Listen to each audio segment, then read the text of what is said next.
The Nintendo Switch era has been great for the Metroid series. Metroid Dread, currently the best-selling of the entire series so far, and the recently released Metroid Prime Remastered is an incredible remaster that is one of the highest reviewed games for the Nintendo Switch. Yet the biggest release has yet to come, and that is Metroid Prime 4. It was announced to be in development in 2017, however the project was announced to be restarted in January of 2019. Yet here we are, approaching the midway point of 2023, and there's a growing optimism that Prime 4 could be around the corner. But when it does come, I believe we could be looking at a big moment for the series. So big of a moment that it might be something comparable to what Breath of the Wild was for the Zelda series. Something that can change the trajectory of the franchise forevermore. And that's what we're talking about today.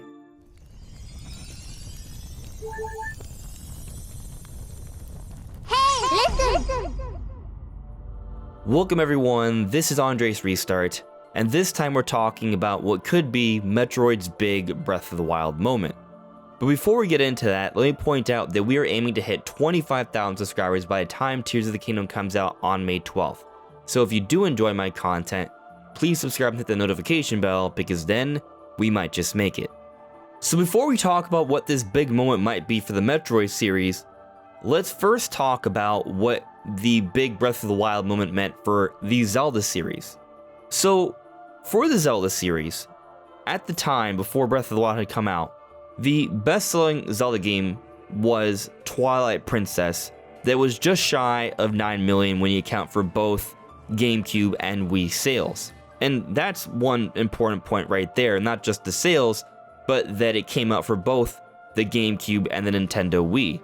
It had the advantage of two different systems coming out around that time, and the Wii did incredibly well.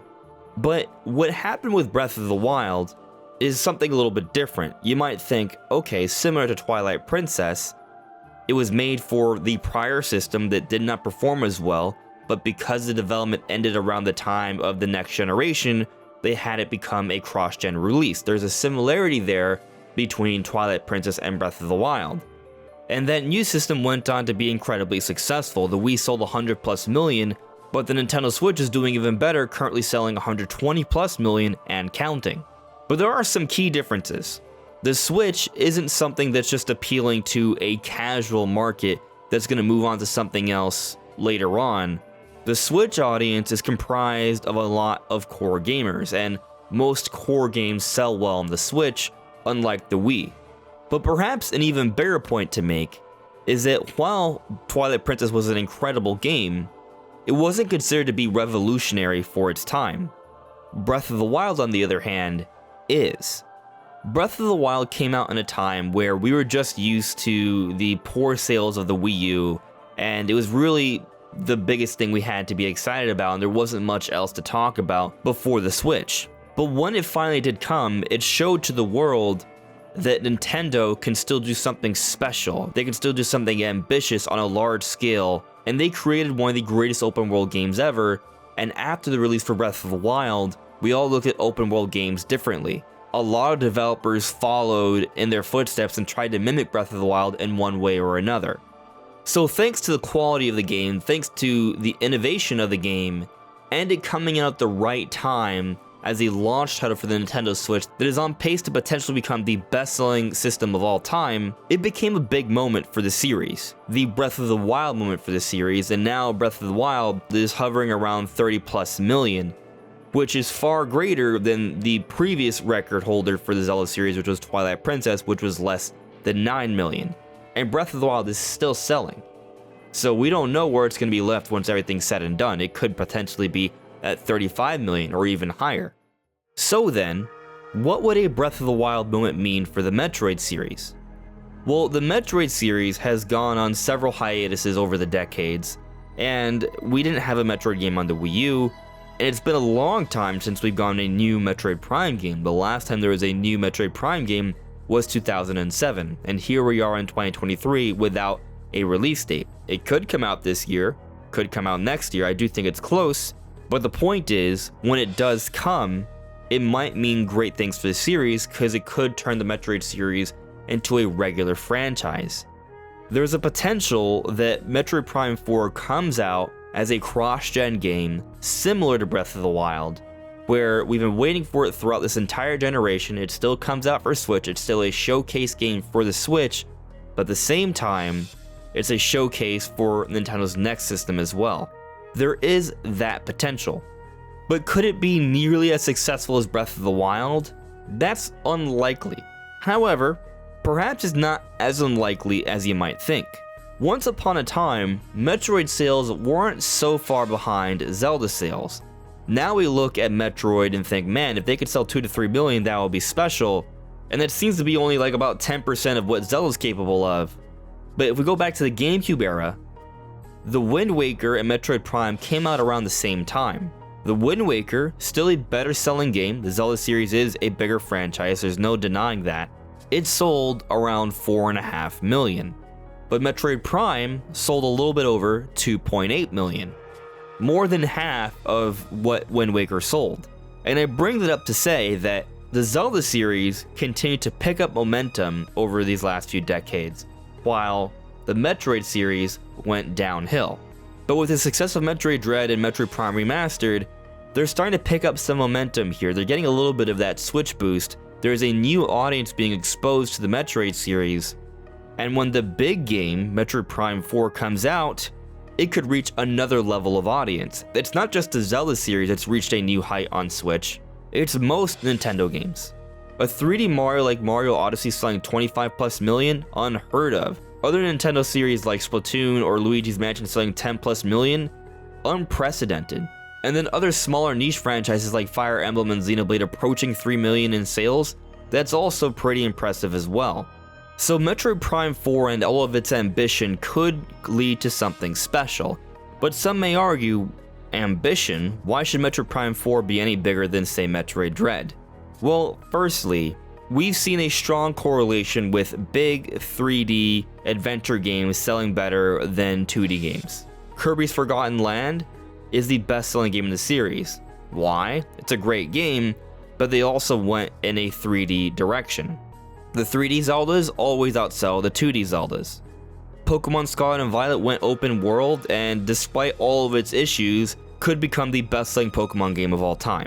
So Metroid Prime 4 from that perspective has an advantage over Metroid Dread.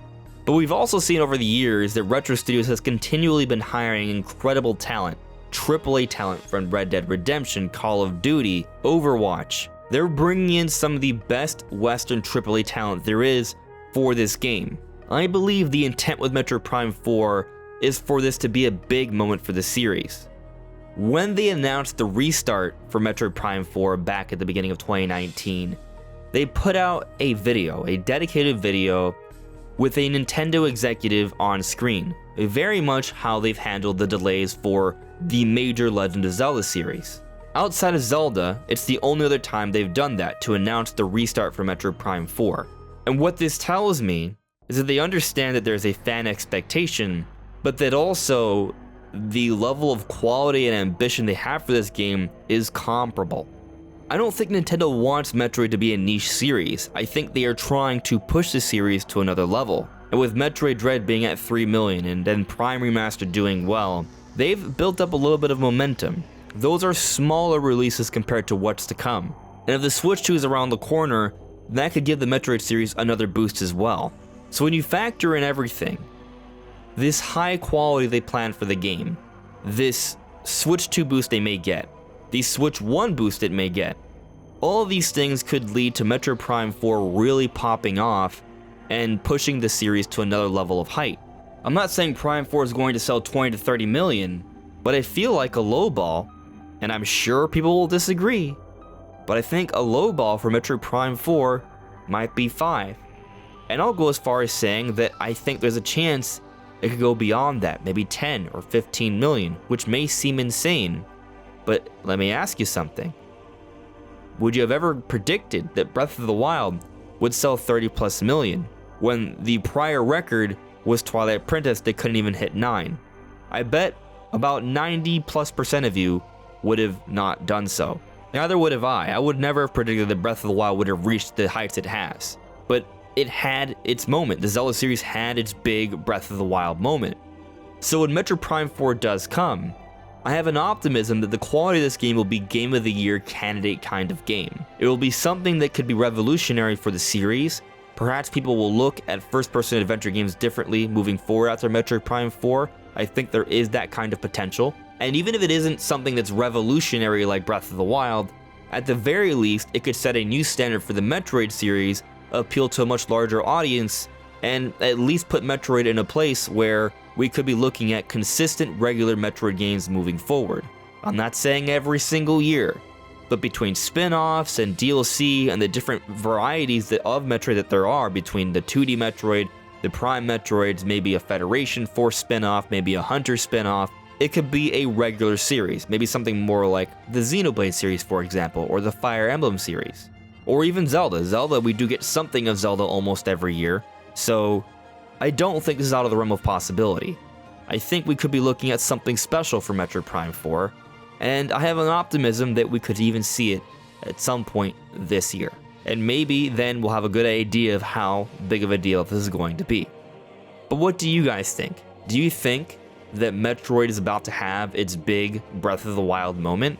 Or do you think it's going to flop, or perhaps somewhere in between? Let me know in the comments below. This is Andres Restart. Thank you so much for listening and watching, and I'll see you all really soon. Take care. Bye.